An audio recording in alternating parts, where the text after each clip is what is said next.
How do you know you found your soulmate or the one or the person you want to date, even if you believe in many?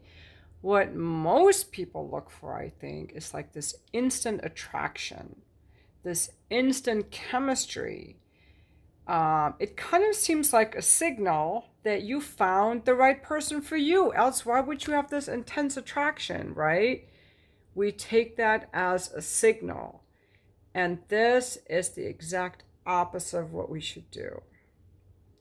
Instant attraction is a red flag. Instant attraction means that you are in your primal instinct and you are more than likely going for someone who is really bad for you. It is not a sign that this is the one. I also want to caution people against meaning making. Oh, I met this great guy and we're both from the same town and we both have kids with the same birthdays, and you're meaning making now, okay? That is not a relationship. That is not vulnerability, intimacy, connection. That is meaning making. I'm going to just advise you to look out for people that you have an instant strong attraction for, or this meaning making going on. What is intimacy and connection and friendship really based on? It's based on vulnerability, accountability. That means you're someone you can rely on. That person. This person keeps their word. They show up, they keep their commitments, they keep their agreements.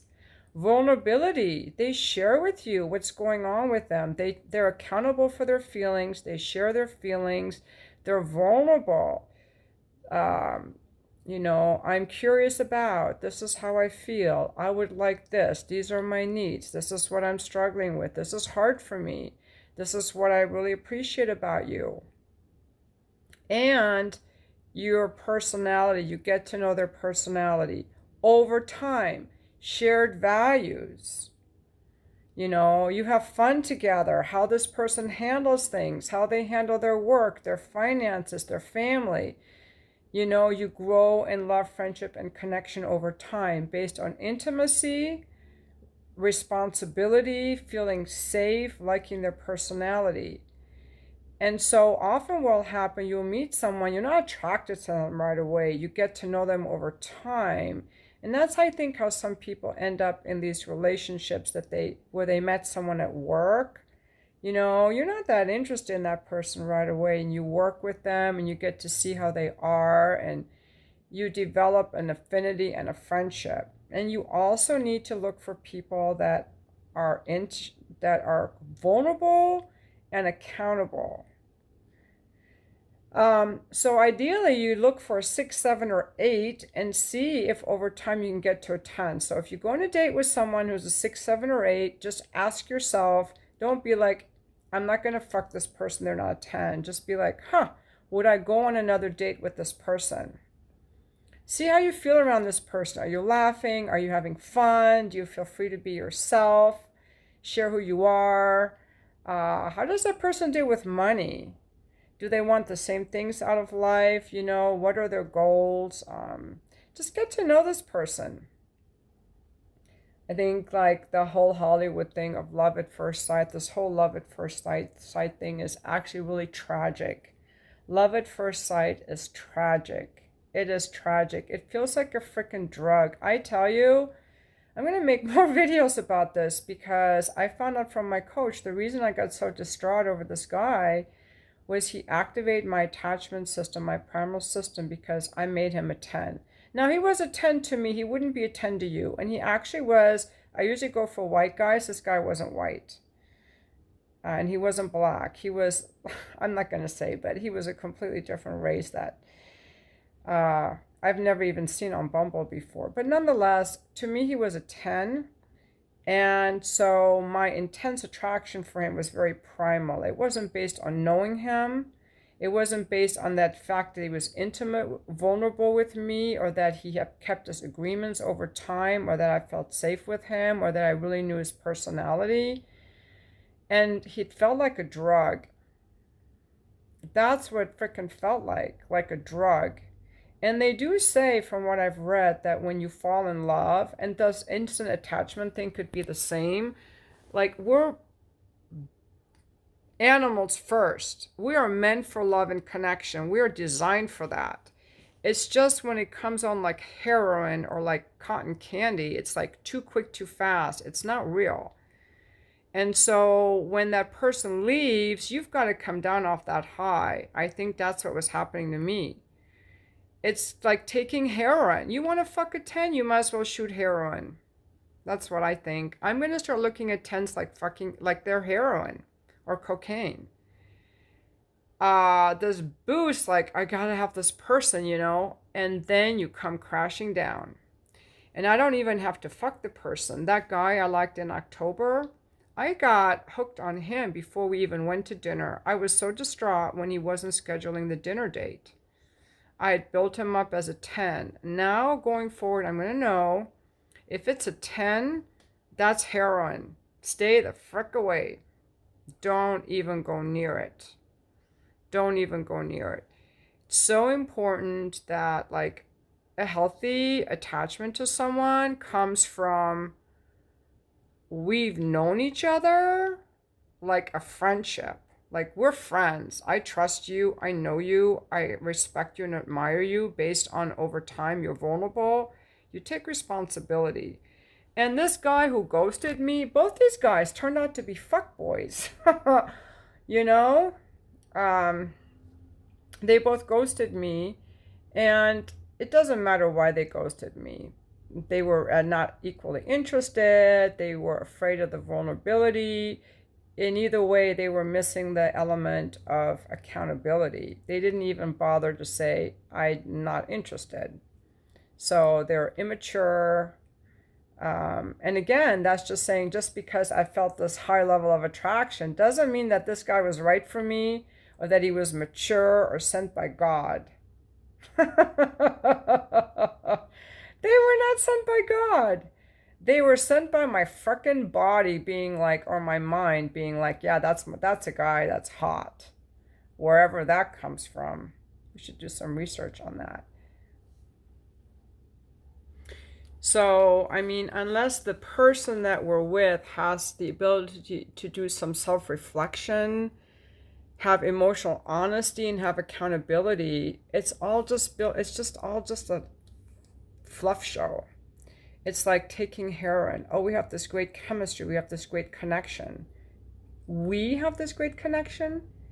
You're on a heroin high. I was on a heroin high, let's say, from this guy. I don't know that he felt the same way. I have a friend right now who's convinced that she and this guy have this intense chemistry. I think it could just be on her. They've never talked about their chemistry. They're just spending a lot of time together. It's been going on for months. I think it could all be in her mind. I have no idea. They've never even talked about it. I've been in this situation where I'm like, I feel this great chemistry with you. I'm sure you feel it too. That's controlling, to imagine what somebody else is feeling. You got to ask them. Otherwise, you're in fantasy land or controlling, like that's how they should feel. They might not feel that way at all. And unless you have the vulnerability to ask them, you're not showing up either. You are not being emotionally honest if you're not sharing how you feel. Accountability. I'm accountable for showing up, keeping my word, keeping my agreements, even for fuck buddies. Absolutely. Because showing up isn't just something you do in one area of your life. Showing up is who you are in every area of your life. Showing up. Do you pay your bills on time? Do you keep your appointments with your clients? Are you on time to work? Do you get back to people, or do you just run away when you're afraid? Accountability. That's something I require of my fuck buddies now. I won't fuck anyone who doesn't have accountability. Where did we get the idea that, oh yeah, it's just sex, so we can blow people off and treat them like, what is the thing you, like, blow into the wind, I just fucked this person. It's meaningless. Like, where did we get this, I think that when we treat people so casually, we're sliding backwards into losing our humanity. I'm going to challenge all of you. If you have friends with benefits or a fuck buddy, absolutely hold them accountable to keeping their word, getting back to you when they said. And you can ask them for things. You can absolutely ask your fuck buddy for things like, I want to see you every week and have a coffee in between and be able to text. Is that something you're okay with? Because if not, I'm not going to be your hookup buddy. Start practicing vulnerability, reliability, self-reflection, and honesty with all of your intimate relationships. And these things are the hardest with the person you're fucking. It's easy to be relational with people at work, even your kids or your parents or whatever. It's really hard with the person you're fucking. That's where you have to practice if you want to keep growing. But yeah, looking for the one is not like looking for a drug. It's more like building a garden. You know, it's not like looking for, it's not like getting heroin. The one isn't like coming upon heroin. It's like the poppy field, I guess you could say, like a garden. You know, you have a beautiful plot of land and it's fertile, and you're with this other person. You start planting things and watering it and taking care of it and seeing what develops and what grows there. That's how you know you found the one. And there are many the ones, you know. Or someone comes into your life, you just get along with them very easily. They don't feel like a 10.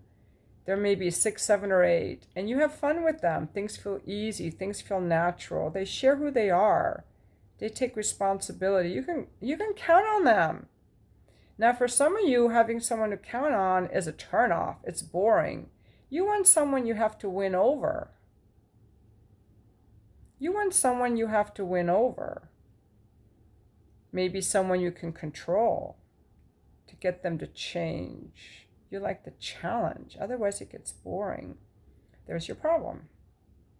So that's how we cause our own pain through our blind spots. And that's why it's so good for us to share our experiences so we can help each other. So me going forward, I'm going to date only or hook up only with 6, 7s, or 8s. I will never again fuck a 10 or date a 10 because I might as well be injecting heroin. And I'm a pretty balanced person, but I don't want to take any drugs.